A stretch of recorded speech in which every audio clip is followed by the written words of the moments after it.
नमस्कार, आप देख रहे हैं केबीसी न्यूज। मुख्यमंत्री नीतीश कुमार ने समाज कल्याण विभाग को और ज्यादा मजबूत करने की कवायद शुरू कर दी है।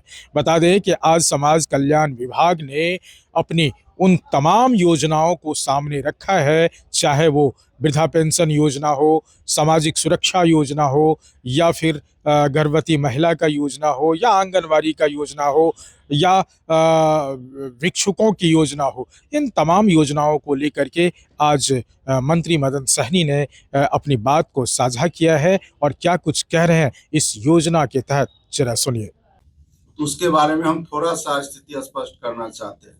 ये जो सामाजिक सुरक्षा पेंशन योजना है 1995 से संचालित है और 2005 तक इसमें जो बेनिफिशरीज है उसकी संख्या मात्र 12 लाख थी और 2005 से अभी तक आपको बताया गया कि 1 करोड़ 16 लाख है। और इसमें भी आपको 200 रुपया मात्र उस समय मिल रहा था। 400 रुपया भी माननीय मुख्यमंत्री आदरणीय श्री नीतीश कुमार जी के द्वारा ही किया गया और 400 से 1100 रुपया भी उन्हीं के द्वारा किया गया है। और सबसे ज्यादा आपको जो आंकड़ा लगेगा कि जब मुख्यमंत्री वृद्धजन योजना की शुरुआत 2019-20 में किया गया, उस समय से लेकर अब तक 56 लाख, मात्र 6 साल के अंदर में 56 लाख नए लाभुक इसमें शामिल हुए। तो इतनी बड़ी संख्या है। और हम लोगों ने कहा है कि जो आपको बता रहे थे कि जो अभी जीवन प्रमाणीकरण चल रहा है या सत्यापन का काम चल रहा है, उसमें हम लोग उसको और सरल बनाने के लिए प्रयास कर रहे हैं। और जिनको उसके बावजूद भी अगर किसी कारण से नहीं मिल पाते हैं, तो हमने ये कहा है, विभाग में हम लोगों ने आपस में ये तय किया है कि महीने में एक दिन जिनको आप डीबीटी नहीं कर पाते हैं किसी भी कारण से, चाहे वो नाम में मिसमैच हो या आधार में से मिसमैच हो या खाता के कारण हो या अंगूठा काम नहीं कर रहा है, तो उनके वजह से उनको हम लोग वंचित नहीं करें। मासिक रूप से एक दिन हम लोग उनको ब्लॉक के अंदर में या पंचायत कहीं भी, अब तो हर पंचायत में भी पंचायत सरकार भवन है, आरटीपीएस काउंटर से भी वहाँ काम होते हैं, तो हम लोग कहीं ना कहीं व्यवस्था करेंगे कि उनको वहाँ बुला करके रजिस्टर मेंटेन ही हो, चाहे जैसे भी लोग, उनको हम लोग वंचित नहीं करेंगे। हर हाल में पेंशन की राशि उनको हम लोग उपलब्ध कराएंगे। तो ये सारा व्यवस्था हम लोग कर रहे हैं। और इसके अलावा भी अगर किन्हीं विषय पर उसके तहत भी 2 लाख से ज्यादा महिलाओं को इसका लाभ दिया जाता है। और उसमें जो प्रथम बच्चे होते हैं, चाहे वो बालक हो या बालिका हो, उसमें 5,000 की राशि दी जाती है। और दूसरे बच्चे अगर बालिका कन्या है तो उसमें 6,000 की राशि दी जाती है। और कन्या जन्म को बढ़ावा देने के लिए ये व्यवस्था किया गया है। कन्या उत्थान योजना के तहत भी जन्म लेने पर 2,000 की राशि और उसका आधार से रजिस्ट्रेशन कराने पर 1,000 की राशि दी जाती है। तो ये सारे काम चल रहे हैं। बुनियाद केंद्र की चर्चा की गई है। बुनियाद केंद्र में और माननीय मुख्यमंत्री जी का जो आप सभी को मालूम है कि 2020 से 2025 तक उन्होंने कहा था कि हम लोग 10 लाख नौकरी और 10 लाख रोजगार देंगे।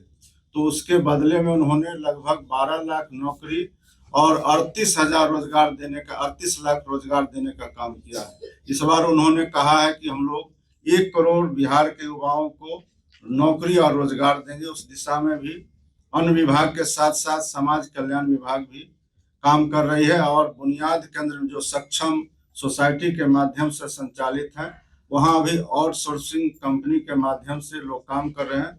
उसको हम लोग संविदा के माध्यम से बहाली का प्रक्रिया शुरू किए हैं और उसके तहत भी 1500 से ज़्यादा लोगों को हम लोग शामिल करेंगे।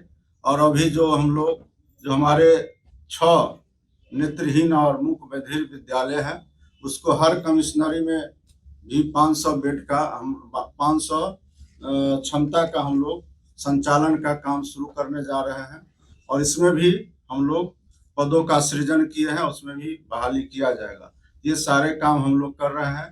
दिव्यांगजन के लिए आपको ये बताते हुए हम लोग को खुशी हो रहा है कि जो मोटराइज्ड ट्राईसाइकिल है, वो पूरे देश में जितना खपत एलिम्को कंपनी के द्वारा आपूर्ति किया जाता है, उसका 80% बिहार में हम लोग देते हैं और लगभग 27,000 से ज़्यादा दिव्यांगजन को हम लोग अभी तक ट्राईसाइकिल, मोटराइज ट्राईसाइकिल दे चुके हैं। और जैसा कि आपको बताया गया कि दिव्यांगजन को उद्यमी योजना में भी शामिल किया गया है और जो महिला को हम लोगों ने पहले से ही जो सिविल सेवा प्रोत्साहन योजना है उसमें शामिल कर चुके हैं।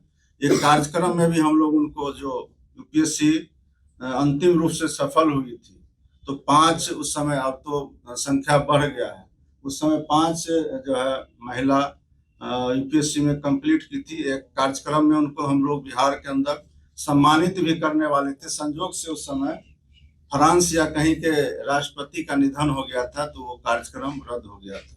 समाज कल्याण विभाग कितने व्यापक रूप से और कितने तरह का योजना संचालित करती है।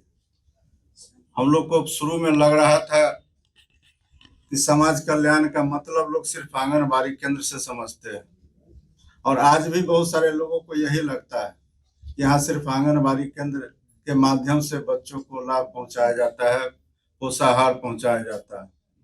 लेकिन आपने देखा कि अलग अलग निदेशालय में कितने तरह का अलग अलग योजना है और इस योजना में बच्चे भी हैं, गर्भवती महिला है, वृद्धजन है, दिव्यांगजन है, सभी लोग को इसमें शामिल किया गया है और विस्तार से बताया गया है, उसको दोहराने की जरूरत नहीं है।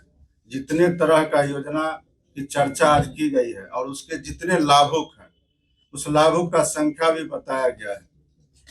अब ये अलग बात है कि आप उस लाभुक का संख्या अब जितने हैं प्रिंट मीडिया के साथी वो तो अलग अलग अखबार से आते हैं तो अलग अलग तरह से भी उठाएंगे। तो हम लोग तो चाहेंगे कि एक तरह का आप सिर्फ नहीं लिखिए, सभी लोग आपस में बात कर लीजिए और अलग अलग योजना का अलग अलग लोग लिखिए। तो इससे ये फायदा समाज को भी होगा, बिहार के लोगों को भी होगा, जो लाभार्थी है उनको भी होगा। और जो हम लोग समाज कल्याण विभाग का संचालन अलग अलग निदेशालय के माध्यम से करते हैं उनको भी लगेगा कि नहीं, हमारे काम को भी लोगों तक पहुंचाया जा रहा है। तो उसको विस्तार से बताया गया है, आंकड़ा भी दिया गया है। हमारा तो व्यक्तिगत रूप से ये जोर रहता है कि जो भी योजना है उस योजना को हम लोग ससमय इन लोग के माध्यम से कहीं भी किसी तरह का बाधा नहीं पहुंचे उसको तुरंत हम लोग पहुंचावे। जैसा कि हमारे योगेश सागर जी ने चर्चा किया आंगनबाड़ी केंद्र का, और वहाँ जो बच्चे नामांकित हैं 3 साल से 6 साल के बच्चे, उनको हम लोग पहले इसी प्रेस कॉन्फ्रेंस में हम लोग यहीं उपस्थित हुए थे। उस समय हम लोग के एसीएस थे, उनके पास हम लोगों ने कहा था कि हम लोग अब ये खिचड़ी से बाहर बच्चों को निकालना चाहते हैं। जितने भी स्कूल हो या आंगनबाड़ी केंद्र हो वहाँ खिचड़ी का प्रचलन था। हम लोगों ने हर दिन अलग अलग मेनू के अनुसार उसको खाना देने का प्रावधान किया और अब जा करके केंद्र पर देख सकते हैं कि वो हर दिन अलग अलग पोषाहार में खाना दिया जाता है।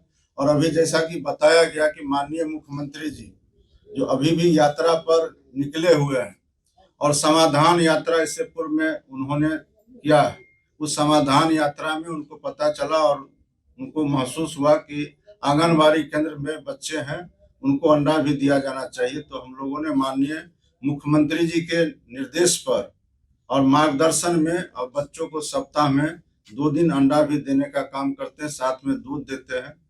और यही कारण है कि आज बिहार के अंदर में जो कुपोषण का प्रतिशत है वो घटा है और इसको और भी हम लोग घटाने के लिए हमेशा प्रयासरत रहते हैं। समाज कल्याण विभाग सिर्फ जन्म से लेकर के मृत्यु तक नहीं, बल्कि जन्म से पूर्व जो बच्चे गर्भ में पल रहे होते हैं उनके लिए भी काम करती है, उनको भी योजना का लाभ पहुंचाने का काम करती है।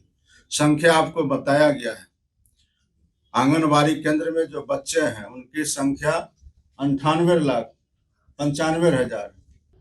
तो आपने सुना, बिहार सरकार में जो समाज कल्याण विभाग है उस विभाग में 1-2 योजनाएं नहीं चलती है।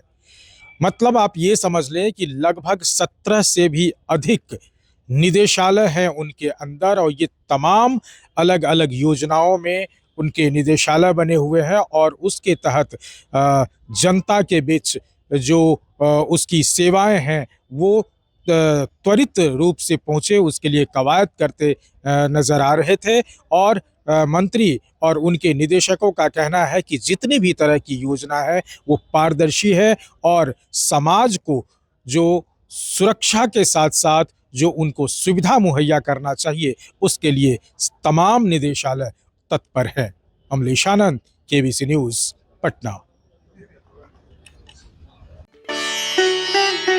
रियल डायमंड सच्चा गहना बनेगी दुल्हन मेरी बहना। कल्याण ज्वेलर्स लेकर आया। पहने मम्मी पहने बहना, गोल्ड हो या डायमंड, वेडिंग कलेक्शन हो या पार्टी कलेक्शन, कल्याण ज्वेलर्स जैसा कोई नहीं। डिजाइनों का जबरदस्त कलेक्शन। कल्याण ज्वेलर्स शोरूम मिर्चाई बाड़ी कटिहार। अब वसूल होगा आपका पूरा पैसा। नहीं है कोई कल्याण ज्वेलर्स जैसा।